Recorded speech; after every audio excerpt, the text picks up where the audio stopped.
This news update is brought to you by... You got an upgrade for Christmas. If you're feeling lucky, you could win some money. An upgrade for Christmas. $200,000 in cash and prizes. With Lime, you could win some money. It's Lime's Christmas lottery. 250 winners this Christmas, oh yeah. Sign up or upgrade to super fast broadband, Lime TV, e-billing, a data plan. Top up $15. Purchase a handset or text 4263 to enter. Upgrade for Christmas. Welcome to the Barbados Today Evening Update. It's Tuesday, December the 30th, 2014. I'm Emmanuel Joseph. Thanks for joining us. We begin with news that police have charged a 58-year-old man with yesterday's violent cutlass attack on a St. Michael woman. Jeffery Braithwaite of Fairfield Road, Carrington Village, will appear in court tomorrow in the District A Magistrates Court to answer charges of serious bodily harm. Braithwaite is accused of inflicting several chop wounds about the woman's body during an altercation at a house which they shared. According to police spokesman David Welch, the incident occurred around 5 p.m. Barbados Today understands that 2 fingers on the victim's left hand were severed and the same hand was also broken.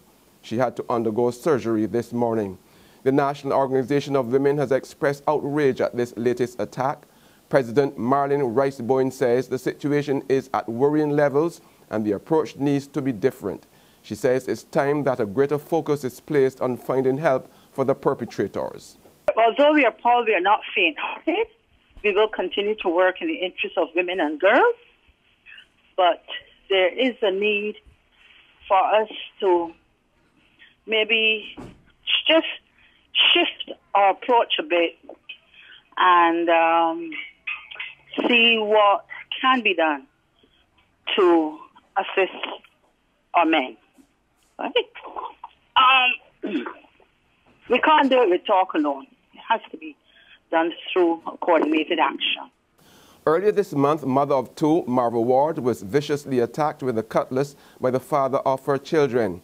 Rice-Bowen said Ward is not out of the woods just yet, but is improving following the December 10th ordeal. She's healing, she's coming along. It's going to take a long time, but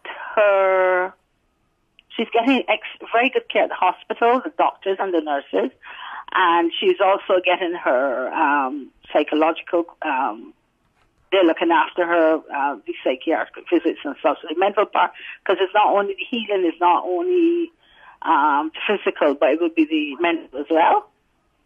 Because what she went through was really, really rough. And her children are being looked after, so she's a lot more relaxed. And I won't say she's in high spirits, but she's okay. She's coming around. Back in August, 27-year-old Margaret Christopher was also viciously attacked by her former companion as she disembarked a bus at Paris Hill, St. Joseph with a 6-year-old son. In other news now, the Barbados Agricultural Society today issued a strong warning to government, hoteliers and restaurateurs. Chief Executive Officer James Paul says the BAS won't stand by and allow the importation of eggs and poultry. His warning comes against the backdrop of reports of shortages of the 2 commodities, including at a popular fast food restaurant. But speaking at a press conference this afternoon, the CEO insisted that the country is able to meet the local demand. We have experienced some problems in the industry to try now to use us as an excuse for importation. And I would want to say that the BAS will stand stoutly against such initiatives. We have agreed already on a format that if such importation is to be done, it will be done. I also want to go back to referring to the MOU. And under the MOU, there was supposed to be established some form of committee that will review the request on the part of hoteliers. I also want to say that we intend to contact the Barbados Hotel and Tourism Association to review what their likely requirements for produce during this year will be, and the industry is preparing to gear itself to be able to provide those requirements on the part of the hoteliers. And President of the Barbados Egg and Poultry Producers Association, Carly Braithwaite, also denied blame for the situation that occurred over the busy Christmas weekend. It wasn't that we were short of chicken. We were not short of chicken. We assured the restaurant, that they would have had the necessary product Monday morning.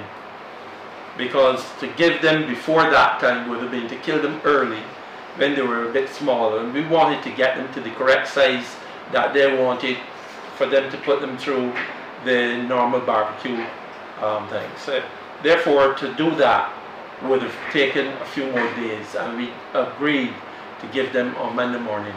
But lo and behold, they did not wait on us. Nobody contacted me as president of the BAS or president of the Egg and Poultry. But yet we heard through the news. I mean, this isn't the way that we do business. Birthday celebrations today for another centenarian. He is Winston Richardson, who celebrated the achievement at Government House this morning with family and friends. Richardson, who is a Vincentian by birth, is a former athlete.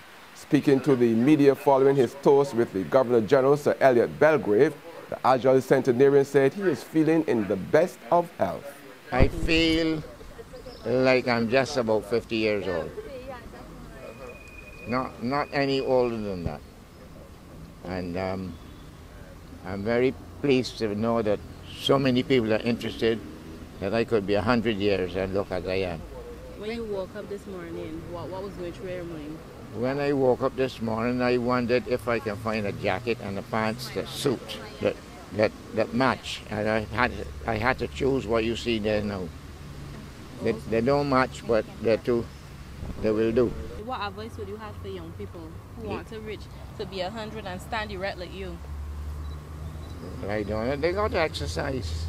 Exercise and eat not too much. Don't overload yourself. You know, eat enough to keep you going. There's regional and international news after this short break. Hi, I'm Red Plastic Bag. Anyone who knows me knows I don't like cold.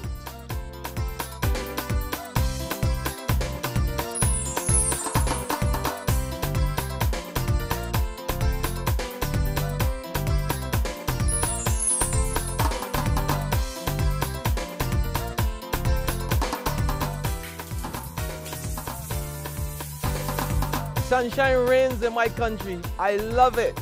Get your sun power. To Trinidad, where police launched an investigation into a video that has gone viral showing two officers abusing a man in a wheelchair. The incident reportedly took place over the weekend in San Fernando. It shows the plainclothes officer slapping the unidentified man in the wheelchair while a policewoman is seen pushing it into the road. Southern Division Senior Superintendent Cecil Santana has described the actions of the people in the video as a disgrace to the force.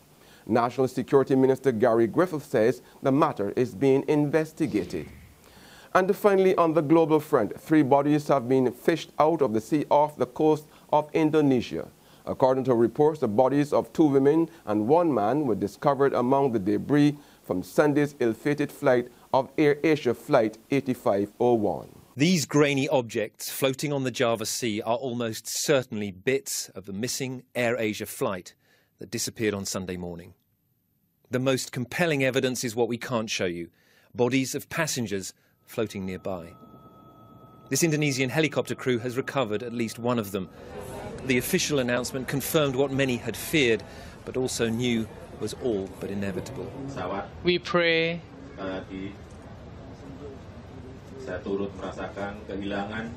all the families of the passengers and crews be strong to face this difficult moment.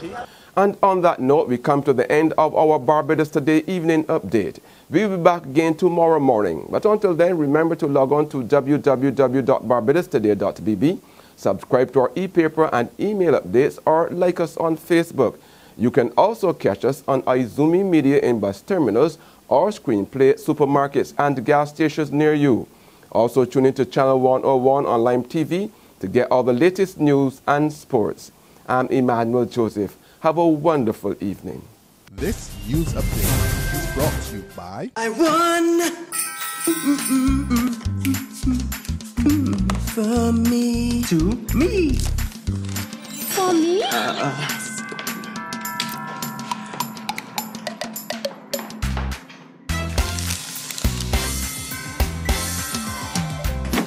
You don't need speakers, right? Upgrade to win every week with Lime. Sign up for Lime TV or broadband or purchase an iPhone 6 or Samsung Note 4. Upgrade Christmas with Lime.